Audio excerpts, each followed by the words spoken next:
Hello YouTube and welcome back to what I believe may be an unprecedented event in YouTube and Orcs Must Die history. I'm of course old Flads, and as you may have guessed from the title, we are in for something a little bit different today.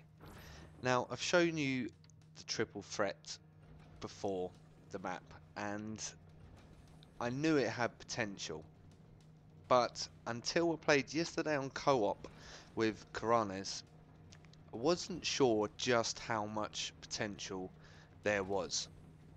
So what I thought to myself is, right, we'll play it on co-op, we'll see how we get on. I think there's big scores available. So what we played, and we ended up with 1,000,000 points. Okay, so that's my first million on Orcs Must Die 2, which is a pretty big milestone. But then I considered to myself, well, maybe it's possible I could hit 1,000,000 myself on single player. Now, that's something that I've not done before, and I hit 800,000 on War Mage, and that was some pretty tough going. And I decided to play on Nightmare, so I tested it out for a little bit, and it's difficult. Okay, it's genuinely difficult to play War Mage.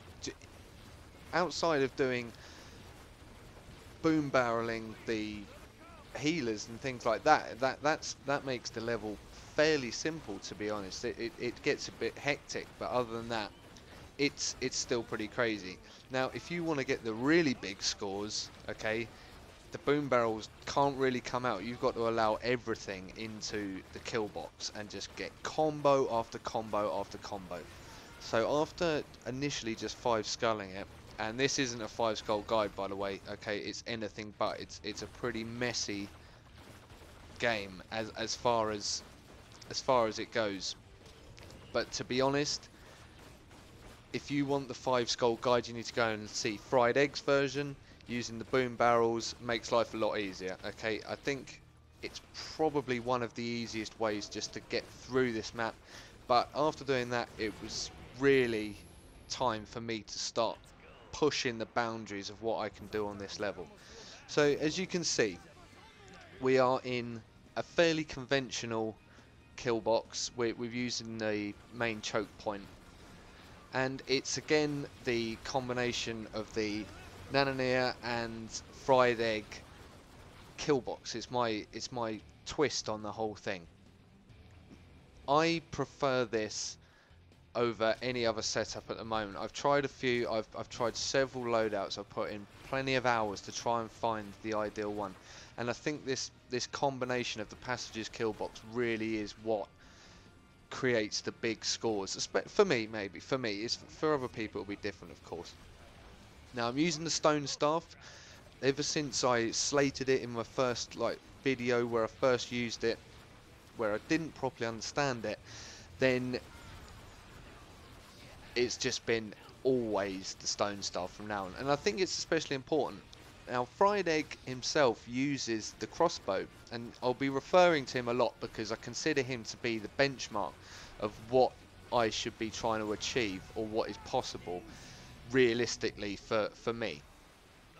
Now, he uses the crossbow, getting headshots on the healers and the normal shaman, which is fine, but I'm not the most accurate with that crossbow, and I find that the stone staff was implemented to balance out both the ball and chain and the healers, if you can call it balancing, because balancing probably isn't the right word, considering that really if only one thing has to balance out 2 other elements, that's not really balancing. But they certainly make a massive challenge of this, the healers especially.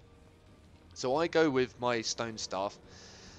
In this kill box, okay, you have to avoid as much as possible using secondary attack. If you hold up the flow in this kill box, you give the healers so much opportunity just to create havoc, because they'll continue to heal.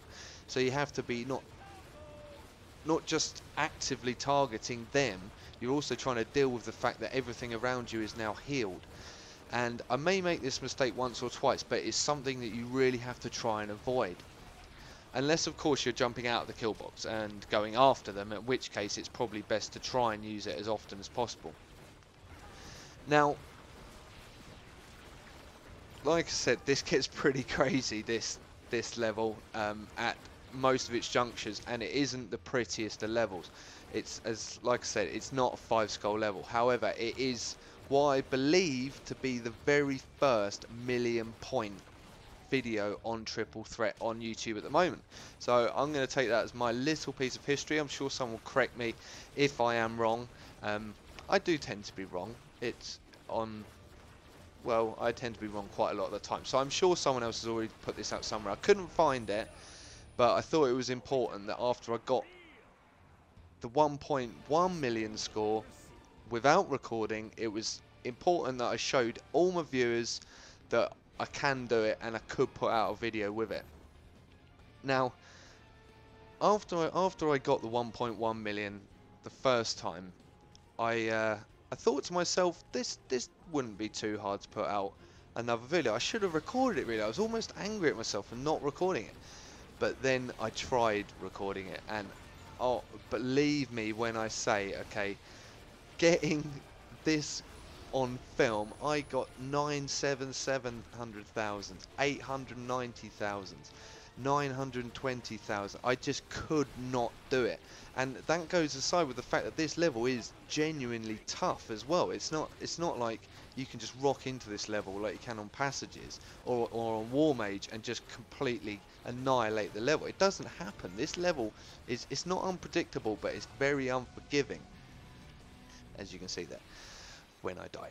But so it was something that it was bothering me. It was really starting to bother me, and eventually I came up with this video. Now I was a little disappointed because it isn't the highest. It's not something that you could use as a guide really, I don't think, because there are mistakes in it, and it also means the potential is there for me to score somewhere in the region, I reckon, of another 200,000 points on top. Now that may sound like quite a lot of points, but if you consider the fact that if you get a 30 combo with a 30 kill streak, sorry, with a 12 times combos and 10 times combos in there, then you're probably going to look at 100,000 points in that one series anyway. And I think I probably missed a fair few opportunities to really punch in some higher combos. I don't think there's a 12 times combo in this whole video. I got 12 times in my unrecorded game, but for some reason I just could not get the 12 times combo and the million in the same video. So I mean, I've got potential already there. So hopefully in the coming days I'll be able to post something that is challenging the top of the legitimate scores. And I say the legitimate scores, if I can spit it out, is because those of you that play Orcs Must Die will know that the leaderboards are fairly cluttered with somewhat dubious scores. I'm not saying they're all dubious just because I can't get them, okay? Because some people are very, very, very good at this game.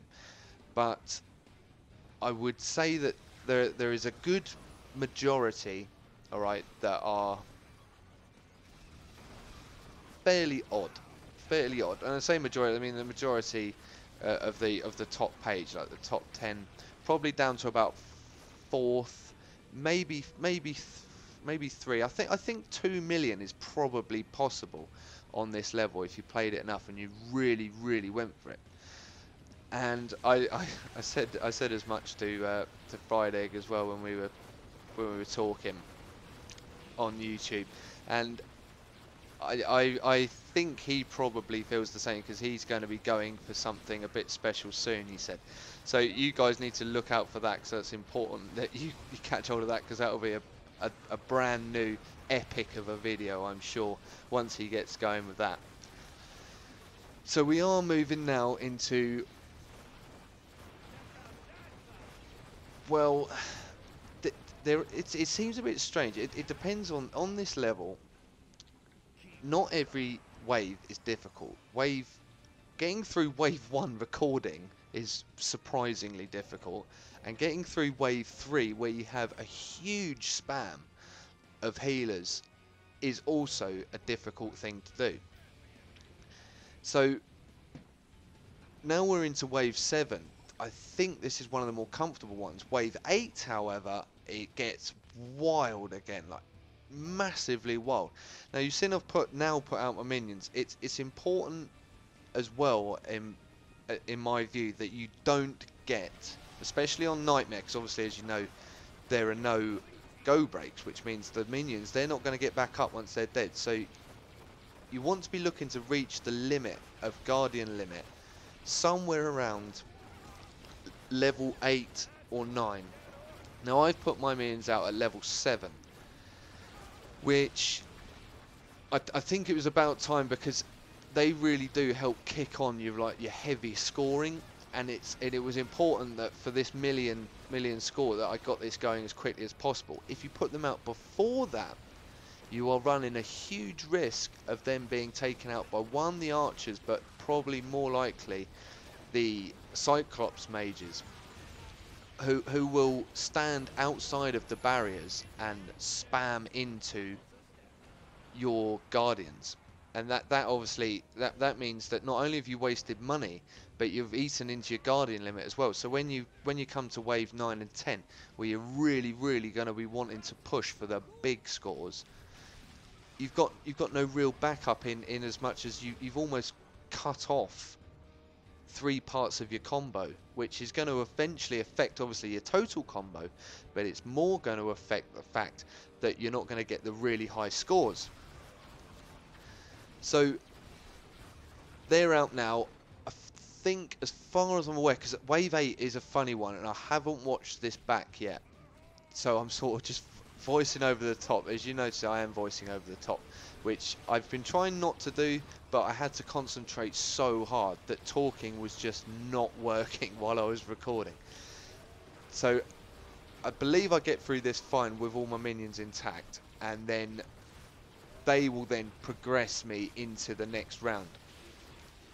Now, as you can see, I've now started to build quite a massive kill box, but it's still important, even with a big kill zone like this, it's still important that you try and take out the healers. I know I'm missing out on potential 7 and 8 times combos by doing it, but they're effectively ruining the chance of 9, 10 and 11 times combos, which is a far more important element overall. I think at some points they will come into the kill box, and at that point you just rely on the fact that there is so much going on that they can neither regenerate themselves or regenerate the other enemy around you. That was a missed 10 combo there for certain. And these are little areas. Now I'm looking back at it, I can say, oh, that should have been a 10, that should have been 11. See, for example, that 9, that should really have been a 10. Now the way you alter these in order to get them from being 9 to 10s is that you have to change your firing position, and you have to keep an eye on what is on the floor. Now your traps are going to reset at various rates depending on, one, how upgraded they are, if they've got a quicker reset time on them, like the grinders for example. I think I use bleed anyway, so they don't unjam quicker. But the scorchers, for example, they won't all fire at the same time.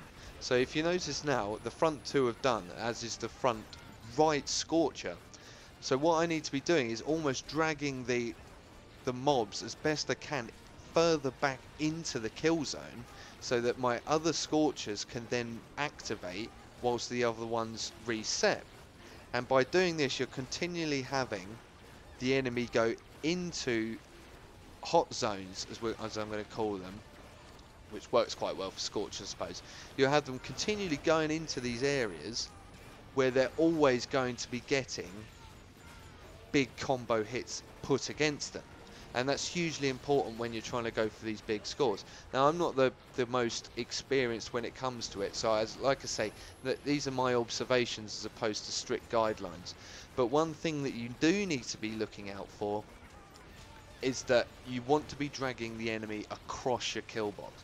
So unless there are a ton of healers standing in the kill box, but not, well, I say in the kill box, outside the kill box, but directly on the left hand side. If there's a ton of them there, then you need to be aiming straight down.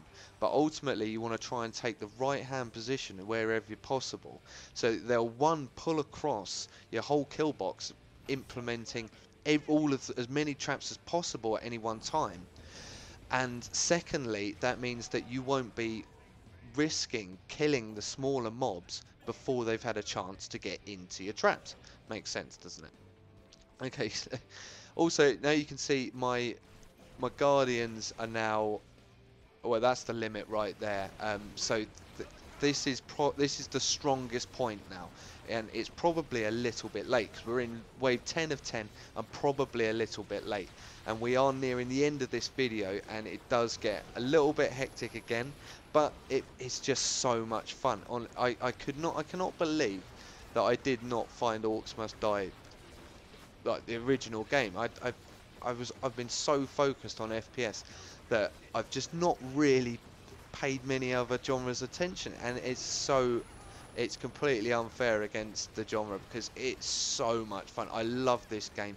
I very rarely get bored with this game. What I have found though is that now I'm trying to record the really big scores is that I find I'm getting angry with myself, so I have to take little breaks now and then. But we are now closing towards the end. As you can see, there are still mobs coming out. We've got a couple of minutes left before the end of this, what was an epic battle as well. These are 17-minute rounds, which when you're using the stone staff, which is not an auto fire primary weapon, it's a spam weapon, but your wrists are killing at this point. But I know that the score is going to be big. I already know that I've got a lot of big combos, a 10, I think there was an 11 in there as well earlier, where there should have been more of those, but I was really like focused and passionate about just making sure everything died at this point. And then I can see the end. Now I just took a glance up into the corner and I can see this is the last sort of wave of these mobs coming through. And at this point I'm thinking this could be a 900k. I'm thinking 900k at the time because I didn't see a 12 pop up. And finally, as these last few mobs come through, oh my god, the relief firstly in my wrist, but then the anticipation of what is the score, and quite frankly, I think it is the first video on YouTube, as far as I'm aware, that has produced that magical 1 million on Triple Threat. I've done it a few times now. That's the first time I've recorded it, and quite frankly guys, I'm absolutely made up with it. Thank you very much for watching. I've got a dry mouth, it's taken so long. 18 minutes, a bit of an effort. Thank you for watching. This has been great fun and I've been so proud to share it with you. Thank you very much again. Cheers and goodbye.